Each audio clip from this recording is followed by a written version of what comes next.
강남 지역의 프리미엄 아파트들에 대해서는 여전히 가격이 더 올라가요. 그렇지 않은 지방이나 또 수도권에서도 선호 지역이 아닌 곳은 역시 올해도 더 주춤해질 가능성이 많다.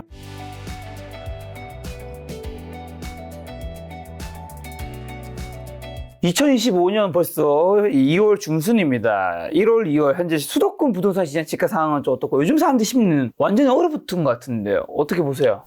여기 아마 링크가 나가는지 뭔지 모르겠습니다만 역시 저는 아직까지 제 견해를 수정할 생각이 없어요. 무슨 링크요? 예를 들어서 강남 신고가라든가 프리미엄 신고가 네이버에 치면 나오는 거 있을 거 아니겠습니까? 아직까지 시장 상황이 제가 예측한 거에서 특별히 바뀐 것 같아 보이진 않아요. 그래서 강남 지역의 프리미엄 아파트들에 대해서는 여전히 가격이 더 올라가요. 올라간다고 보신다, 올해? 네. 그리고 그렇지 않은 지방이나 또 수도권에서도 선호 지역이 아닌 곳은 역시 올해도 더 주춤해질 가능성이 많다. 제가 거기 매물 가지신 분들이 많아서 더 떨어진다는 말은 차마 좀 그렇고 주춤하다고 표현하겠습니다. 그렇게 희비가 엇갈릴 가능성이 많아요. 그런데 오늘 방송을 찍는 이틀 전인가 3일 전에 한국부동산원 통계로 서울 부동산 가격도 다시 상승으로 돌아섰다라는 통계가 나왔거든요. 아, 진짜요? 예. 그런데 이거는 서울 전체. 지금은 저는 양극화라고 전망하는 사람이니까 전체 통계는 의미가 없어요. 예를 들어서 제가 우리 반평균이 올랐어요. 그렇다고 내 성적이 오른 걸까요? 아니죠. 아니죠. 반성적이 양극화된다는 건 반평균은 올랐지만 그중에 오른 애들이 좀 더 올랐고 떨어지는 애들은 조금 덜 떨어져서 그래서 평균이 오를 수도 있잖아요. 그래서 한국부동산원에서 몇 개월 만에 드디어 서울 부동산 가격이 다시 반등했다라는 그 신문 보도가 났길래 그래서 아닌데 난 대세 상승은 아니라고 생각하는데 하고 들어가 봤죠. 부동산원 사이트에. 그랬더니만 역시 희비가 엇갈렸는데 올랐던 곳에서 좀 더 숫자를 좀 튀어준 거예요. 그렇게 봐야 되는 거예요. 올랐던 동네는 어떤 데예요? 예를 들어서 간단히 말씀드리면 이런 거예요. 대기 어디세요? 어디 삽니다. 오우. 됐죠?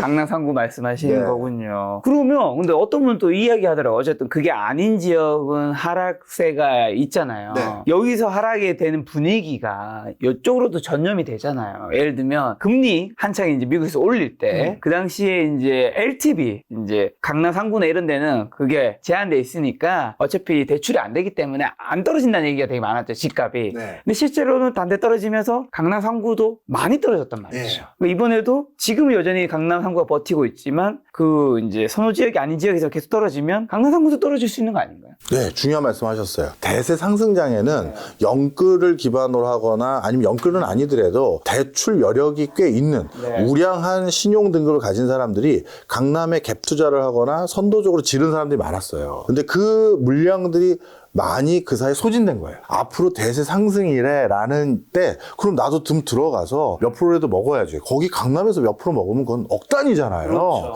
그러다 보니까 들어갔던 매물이 시장 상황 달라지니까 이번 투자 아니면 이번에 내가 오판했네 하고 많이 빠져서 그때는 같이 빠진 거예요. 근데 지금 남아있는 강남의 매물은 그런 무리한 투자의 매물은 이미 소진이 돼버렸고 내가 예를 들어 견실한 중소기업 사장인데 우리 회사 너무 어렵다. 지금은 내가 우리 집 팔아서 그걸로 회사 좀 일단 살려야겠다. 우리 가게 좀 살려야겠다라든가 아니면 이제 애들 다 키우고 난 현금 좀 확보하고 그리고 좀 외진데 좀 작은 아파트로 이동해야지 아니면 조금 강남 내에 작은 아파트 이동해야지 하는 그 매물들이 좀 나오는 거예요. 그러다 보니까 지금 다 같이 부동산 얼어붙었다고 하는데 옛날만큼 강남은 잘 안 빠지는 이유가 거기 하나 있는 게 있고요. 그리고 또 한 가지는 점점 문제는 지방이에요. 지방에서 부동산 경기가 점점 살아날 기미가 안 보인다고 판단한 지방의 재력가들이 그 사이에 원정 매매를 서울에 똘똘한 한 채로 많이 왔어요. 그 사람들의 수요가 또 밑을 받쳐준 거죠. 더 많이 안 빠지게. 그런데 똘똘한 한 채 선호해서 지방에서 올라오는 그 물량은 조금 이제 소진됐어요. 그것도 올라올 사람들 많이 올라온 거죠. 그러다 보니까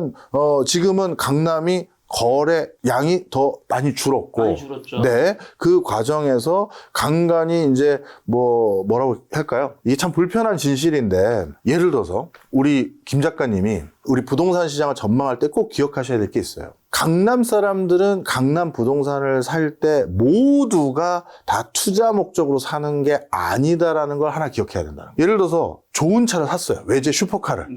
투자 목적으로 사신 거예요? 제가 뭐 돈이 여유 있으면 즐기기 위해서. 그렇죠. 다시. 그 다음에 여성분 한 분이 어떤 돈 모아서 명품백 하나 샀어요. 그게 되팔 때 제값 받고 더 돈을 많이 받을 수 있어서 샤테크 한다고 산 걸까요? 아니죠. 그렇죠. 즐기기 위한 거예요. 자산이 어느 정도 돼서 충분히 나도 좀 좋은 동네 살고 싶어라는 니즈가 있는 사람들은 그거 하나로 가서 사는 거예요. 투자보다. 투자가 아니라는 거죠. 그래서 그쪽 시장을 그냥 완전히 투자만 가지고 지금 이런 상황에서 거기에서 그 집 산 사람은 뭔데? 이렇게만 보면 안 되는 그런 흐름이 또 있다는 거예요. 그걸 좀 기억을 해주셨으면 좋겠다는 거죠. 그리고 또 그런 것도 있다면서요. 예를 들면 뭐 다주택자들을 규제하는데 그분들이 그러면 팔아야 되는데 뭐부터 팔 거냐 이거죠. 안 좋은 것부터 팔다 보니까 결국에 마지막 남은 거 하나 결국엔 서울에 그것도 노른자 땅이 강남 3구 뭐 용산구가 되니까 여기 집값이 앞으로도 계속 오른다. 이건 뭐 너무 맞는 말인가요? 뭐 그것도 맞는 말이고요. 네. 계속 말씀드리지만 이게 참 불편한 일이에요. 전 세계적으로 부동산 시장이 정말 양극화돼 가고 있거든요. 네. 오르는 지역은 더 오르고 떨어지는 지역은 더 떨어지고. 왜 그러냐? 실제 소득도 양극화되거든요. 아까 우리 얘기했던 전편으로 나갔을지 모르겠습니다만 네. 우리 사회도 상위 10%, 5% 이 정도 되는 사람은 가만히 있어도 돈이 더 벌리는데 나머지는 어렵고 이렇게 되는 거죠. 아마 이번에 한남 4구역인가요? 재건축 이제 삽뜨잖아요. 거기에서 봤더니 전층과 전동 호수가 한강 조망권으로 끝내주게 조망도 나왔더라고요. 그거 보는 순간 이제 어떻게 된다? 나머지 아파트들은 다 또 옛날 아파트 돼버리는 거예요. 그러면 구닥다리 아파트 우리 건 또 어떻게 재건축 재개발하느냐 이 소리 나오겠죠. 그러면 이제 또 그런 것들이 또 호재를 만드는 지역들이 또 생기겠죠. 그리고 정부에서 사실 대출 규제 여파로 시장이 얼어붙은 것도 있잖아요. 그럼요.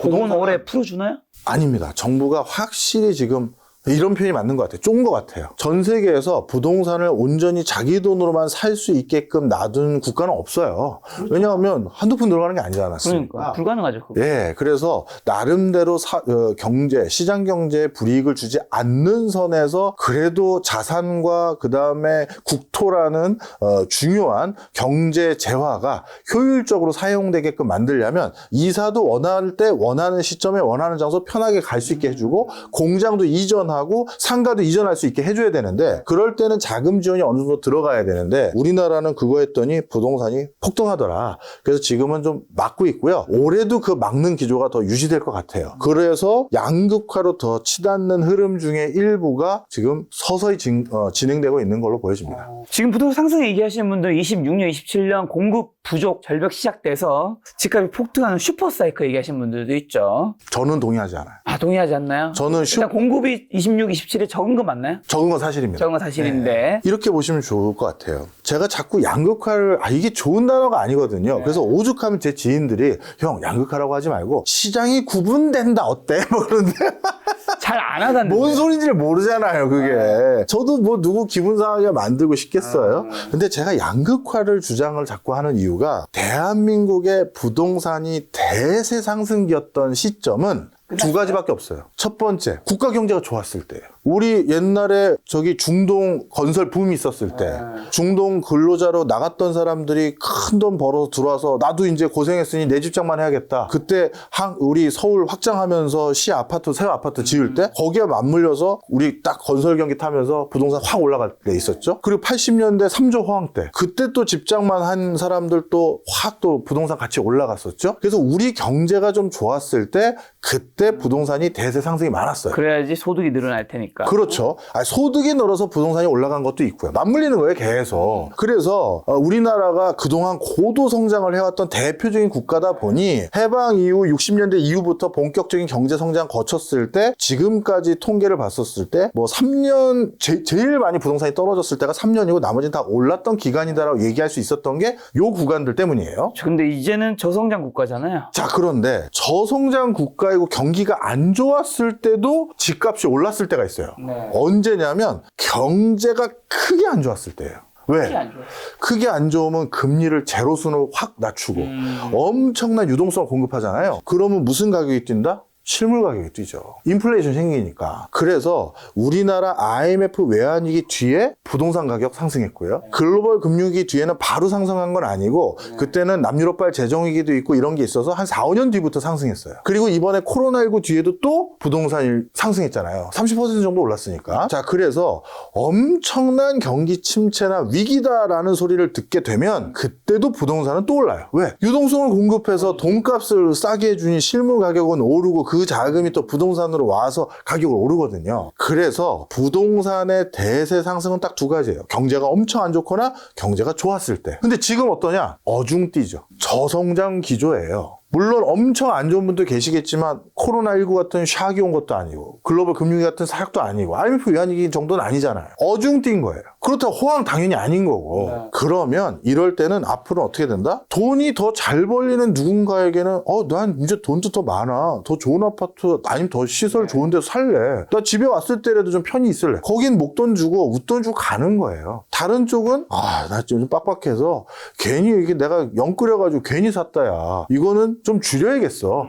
내가 괜히 내가 허튼 짓 해가지고 돈만 날렸네. 지금이라도 금매로 내놓고 팔리면 내가 손해보더라도 이자 부담 줄이는 게 낫겠어 하는 데는 집이 빠지는 거죠. 저는 당분간의 경제의 큰 펀더멘탈이 이런 수준에서 해석되기 때문에 양극화가 계속 된다라고 보지 슈퍼사이클은 적합한 용어는 아니다. 그리고 공급 부족해서 서울에 공급 부족된 그 물량에 대해서는 그 서울의 그 아파트를 살 수 있는 소비층이 따로 있는 거잖아요. 그 시장에서 그 아파트 가격들이 올라가거나 공급이 추가 안 되니까 그럼 3억 더 드릴 테니까 저한테 그거 파세요. 이런 동네가 일어나는 전체가 슈퍼사이클이 아니라 국토 전반이 이렇게 이해하시는 게 나을 거예요. 역시나 또 양극화라는 거네요. 저는 2025년의 전망은 양극화.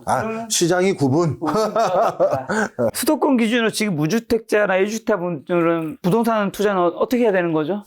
이제 좀 불편한 얘기를 또 해드려야 돼요. 예전에 대공황 이후부터 지금까지 거의 전 세계 모든 국가들이 국민들에게 약속했던 게 있어요. 내 집 장만 하시는데 제가 도와드리겠습니다. 저를 뽑아주십시오. 그런 얘기 많이 했죠. 네, 집을 싸게 신도시 만들어서 공급해 드리겠습니다. 아니면 장기 고정금리로 대출해 드리겠습니다. 아니면 모기지 상품 새로 저리로 만들어서 국가가 제공해 드리겠습니다를 했어요. 그렇게 그거를 60년대, 70년대, 80년대, 90년대, 2000년대까지 계속 했는데 그 과정에서 두 가지 현상이 생겼죠. 중간중간 경제 어렵다라고 유동성 뿌리다 보니까 아까 말씀드린 것처럼 집값이 그새 몇 배씩 올라버렸어요. 그리고 정부가 그 사이에 국민들에게 약속한 게 내 집 장만만 약속했겠어요? 안정감 있는 노후위에서 연금 준다고 했고 그 다음에 그 의료보험 혜택도 두둑하게 한다고 했고 쉽게 말해 여기저기 거의 대부분의 의미 있는 국가들의 재정 건전성이 옛날만 못해요. 쉽게 해서 국고가 곳간이 말라버린 거예요. 그런데 국민들에게 아니 이제 저 집 사는데 도와준다는 소리 왜 안 하세요? 지금 한 명 집 사는 거 도와주면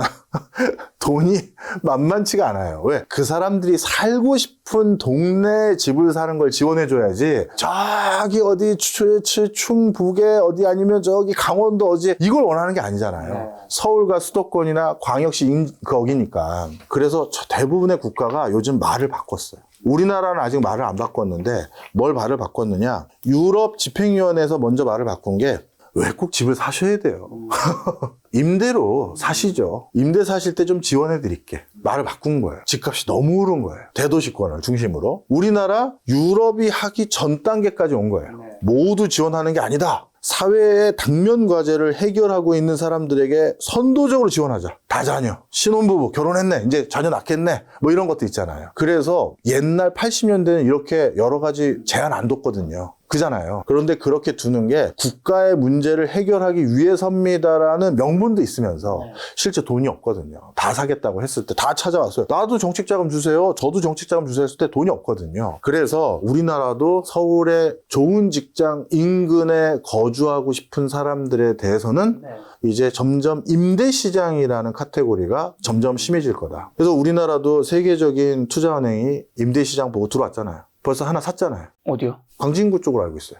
네, 그쪽에서 임대 사업을 시작했어요. 저는 국가에서 우리도 좀 솔직해졌으면 좋겠어요. 모든 사람에게 집 살 수 있는 돈이 없으면 국가가 솔직히 이제부터 저희가 국민주택 평형대로 아니면 원룸이든 뭐든 간에 임대주택을 저희가 챙기겠습니다. 이걸 했으면 좋겠고요. 그걸 꼭 했으면 하는 바람이 한국까지 와서 외국 투자은행이 임대소득으로 돈 벌어 가야겠습니까? 그거 국민들을 대상으로 임대소득을 국가가 하면 그건 다시 국고에 환수되니까 다시 좋은 일에 쓸 수 있잖아요. 그래서 저는 뭔가 이제 우리도 뭐 집장만 하는데 이렇게 도와드리겠다 저렇게 도와드리겠다 유권자에게 희망 고문으로 뭔가 표심을 얻을 수도 있고 실제 혜택 보는 사람도 있겠지만 많은 나라들의 전례를 봤었을 때 우리 국고도 그렇게 많지는 않거든요. 그래서 임대주택과 관련돼서 전향적인 대책도 빨리 나왔으면 좋겠어요. 임대주택과 관련된 사업이 잘 될 가능성이 높을까요? 그러니까 두 가지가 궁금한 건데 우리나라에서 그 임대주택에 대한 사회적 시선 이 엄연히 있잖아요. 네. 말로는 이제 이게 안 해도 막 뒤에서 그렇게 생각하는 부분도 있고 두 번째는 우리나라 사람들은 전반적으로 내 집 마련에 대한 한이라고 해야 될까요? 꼭 네. 가지고 싶어하는 네. 뭐 그게 있잖아요. 네. 이런 게 약간 심리적 저항성이 좀 되지 않을까.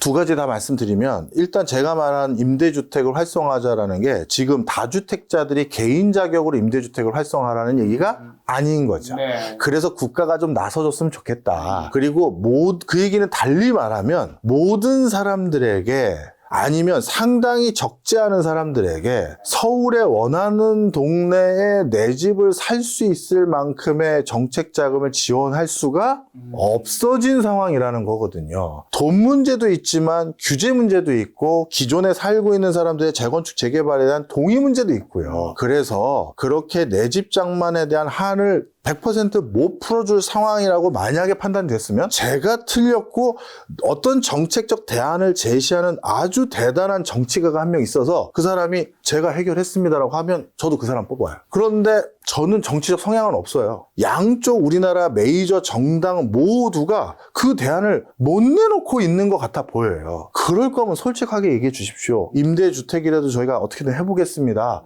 라고 하면서 그래서 그건 어떻게 할 거고 어디다 짓고 어떻게 할 건지 얘기를 해달라는 거예요. 자, 오늘 이야기 마지막 정리한 질문으로 2025년 그러면 예금, 채권, 주식금, 달러, 비트코인 중 어떤 자산을 좀 늘려가야 되고 트럼프 시대 V 시그널은 뭘까요? 변혁기에는요 네. 무조건 주식 잘 고르면 그게 최고입니다. 지금은 바이든과 다른 길을 가겠다는 대통령이 오신 거잖아요. 이럴 때는 주식 잘 고르면 우리 코로나19 때처럼 적지 않은 엄청난 수익을 거둘 수 있어요. 그래서 주식에 대해서 옥석을 대세상승장은 아니니까요. 옥석을 잘 가려서 투자를 하시기를 권해드리고 싶고요. 그리고 비트코인 이미 본인이 공약해 놓은 것들이 상당히 많이 있습니다. 트럼프가요. 그리고 자식들도 정치가로서 활동하는 거에 대한 초석을 자기 임기 때 만들려고 하는 게 트럼프의 입장이기 때문에 비트코인도 앞으로 상승 여력은 충분하다. 그리고 미국이 지금 전 세계에서 가장 강성한 그 기조로 들어갔어요. 그러니까 미국 경제도 나쁘지 않고 미국의 힘이 아직 있어요. 그럴 때니까 강달러 기조도 유지가 된다. 그럼 강달러 기조가 유지되는 과정에서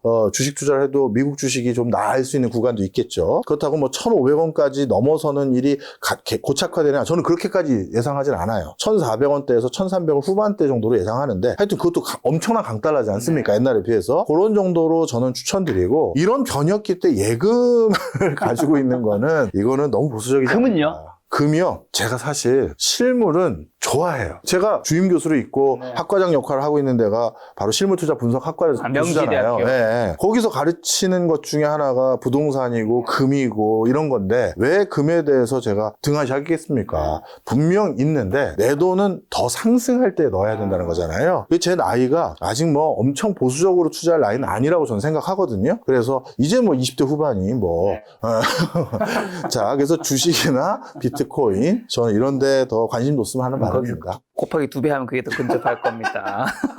가시기 전에 말랑말랑한 질문 두 가지만 하나 여쭤보면 그럼 이제 우리가 사실 김작가 TV든 뭐 여의도 맨션 교수님이 유튜브 채널 하단 배너 뜨고 있을 텐데 거기든 뭐 수많은 경제 채널이 있잖아요. 예를 들면 트럼프 시대에 주식이 오른다고 얘기하는 사람도 있고 떨어진 사람도 있고 비트코인도 오른다고 얘기하는 사람도 있고 떨어진 사람도 있고 부동산도 오른다고 떨어진 사람도 있고 또 그분들도 다 그에 맞는 자료를 다 가지고 설명한단 말이죠. 그럼 시청자분들 요즘에는 이제 정보가 없는 세상은 아니고 정보가 너무 많은 세상에 돈이 되는 정보를 선택하는 그 결국 결정을 해야 되는 건데 요건 좀 결정할 때 힌트라고 해야 될까요? 뭘 딱 기준점을 잡아야 되는지 사실 오늘 교수님 말씀하신 거에도 돈이 되는 정보도 있었을 것이고 안 되는 것도 있었을 것이고 다 맞췄으면 교수님이 지금 여의도 맨션 하고 있겠습니까? 한국 맨션 하고 있겠습니까? 일단 오늘은 다 돈 되는 얘기만 해드렸고요.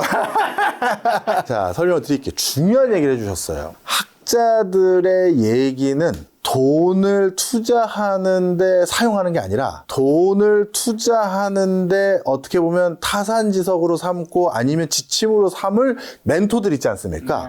그 사람들 중에 누구를 따를지를 점검하는 기준으로 삼는 거예요. 자, 설명을 드릴게요. 저희 공부하는 사람들은 이게 직업병이에요. 갑자기 트럼프가 관세 부과했다라고 하는 순간 우리가 하는 건 관세를 왜 이렇게 부과한 거지? 분석으로 가버려요. 이게 직업병이죠. 우린 보고서 쓰고 논문 쓰고 분석하고 그렇게 우리의 직업이에요. 태생상 그럴 수밖에 없어요. 근데 자산운용사, 펀드 매니저, 그 다음에 딜러 하는 사람들은 이 이슈가 터지자마자 돈을 어서 빼서 어디다 넣어야 되는 거야? 글로 가는 거예요. 그래서 투자 포트폴리오에 굉장히 중요한 직접적인 지침은 금융권 종사자들에게 보셔야 되는 거예요.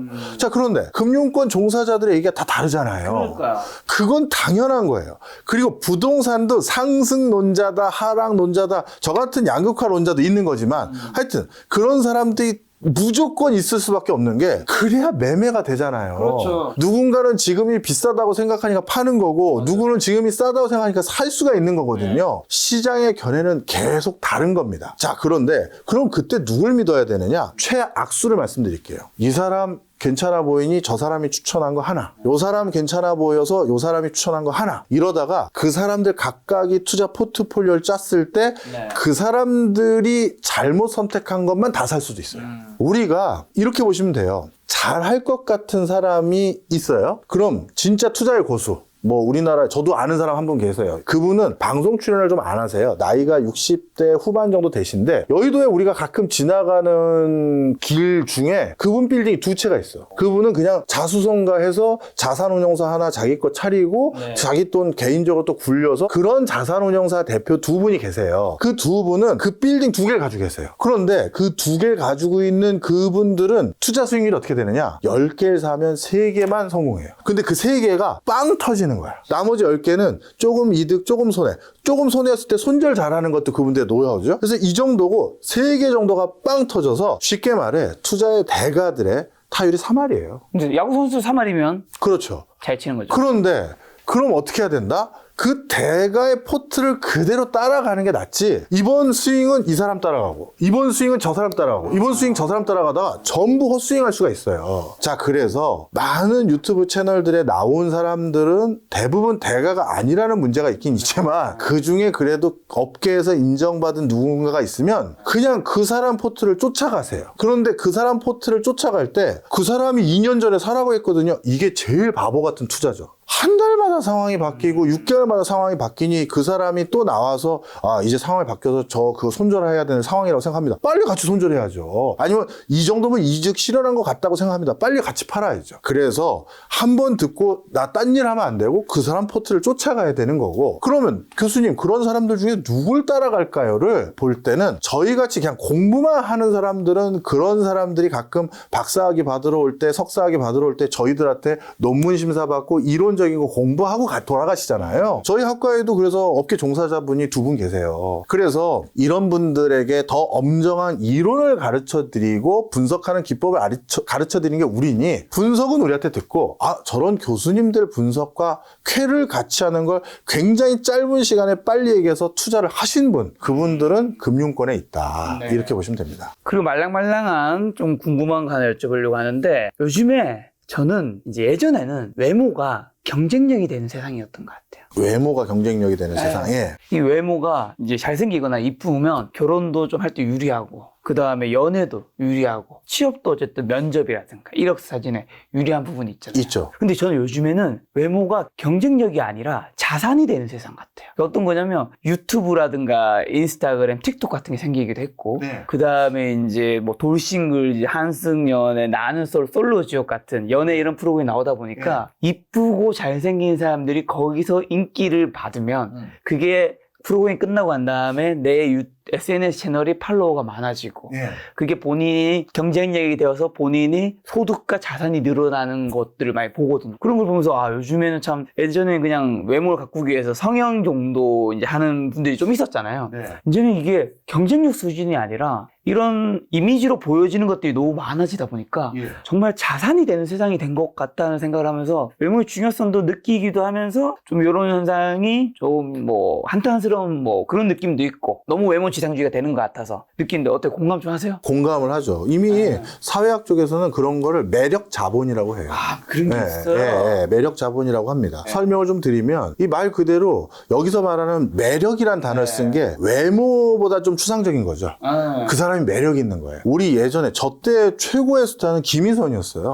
저도 아 그렇구나. 그러면 김희선은 누가 봐도 객관적인 미인인데 부인이죠. 요즘 우리 쪽에 우리나라에서 최고의 여성 배우 여배우들 보면 객관적인 미인이 아니라 매력 있는 분들이 많잖아요. 그죠 그잖아요. 그러다 보니 이제는 그냥 옛날처럼 눈은 하고 코하고 다 김희선 비슷하게 만들어주세요. 한혜슬 비슷하게 만들어주세요. 전지현 비슷하게 만들어주세요 해서 그런 진짜 FM 미인이 아니라 뭔가 쌍꺼풀도 없는데 웃는 모습이 예뻐요. 그리고 그 사람은 뭔가 털털한 모습이 예뻐요. 그런 매력, 그 매력이 자본이 된 거예요. 그래서 우리 뭐 김 작가님도 남다른 매력을 유튜브에서 남겼기 때문에 뭐 솔직히 네가 정우성은 아니잖아.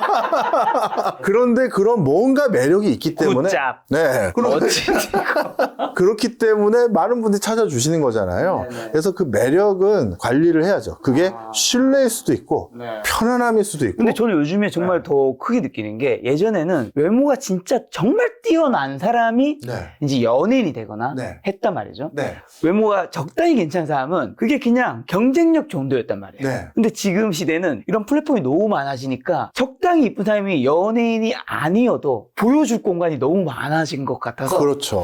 이런 부분에서 그 외모 혹시나 훌륭하신 분들 이런 거에 좀 잘 활용하시면 너무 좋을 것 같기도 하고 아니신 분들은 저처럼 관리라도 열심히 뭐 다이어트를 하든 털이 많으면 재물 받든 뭐 이런 게 진짜 약간 이제는 필수인 약간 외모가 재테크가 되는 세상 같다라는 생각을 요즘 해요. 그렇기도 하죠. 그런데 네. 여기서 또 한 가지 우리가 기억해야 될 건 워낙 다양한 매력 자본들이 계속 창궐하다 보니까 네. 그 매력 자본으로서 유지할 수 있는 시간이 더 짧아져 버렸어요. 그게 무슨 말이에요? 김희선이 국민 여배우로 활동할 수 있는 기간, 전지현이 국민 여배우로 활동할 수 있는 기간은 10년이 넘었어요. 그렇죠. 김태희도 그렇고요. 그렇죠. 근데 앞으로 나오는 국민 배우들은 2년, 3년이 끝일 거예요. 새로운 인물 또 나오고, 새로운 인물 또 나오고 해서 한 시대를 쫙 탑에서 위치를 계속 가져간다? 이제 점점 그러기가 쉽지 않은 상황이 돼버렸죠. 그런데 그런 관점에서 이것도 뭐 어떻게 이해해야 될지 모르겠는데 여성에 비해서 남성의 매력 자본이 휘발되는 기간은 좀 늦어지는 것 같아요. 무슨 소리냐? 이거는 좀 사회적 인식도 많이 바뀌어야 될 것 같은데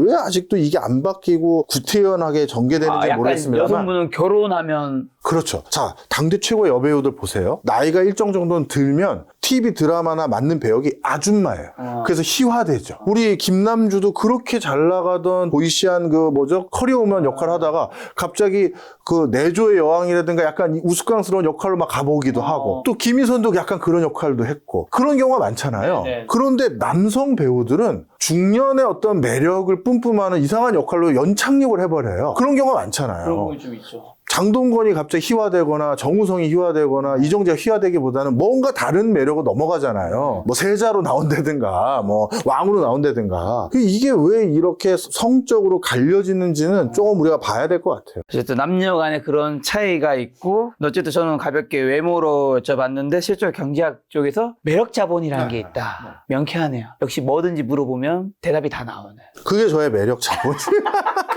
근데 그렇게 나오는 이유가 제가 이번에 후쿠오카 여행 갔을 때 느꼈는 게 비행기를 타실 때 이제 저는 뭐 유튜버니까 계속 영상 편집이나 피드백 하고 있는데 아니면 놀 때도 있고 자고 있는데 옆에 보니까 휴대폰으로 계속 활자를 보고 계시더라고. 그 어려운 무슨 연구소에서 나온 보도자료 같은 것들 막 계속 보시면서 물론 게임을 하는 장면도 있긴 했지만 이게 저는 다시 태어나면 경제학 쪽의 직업은 안 가지려고 해요.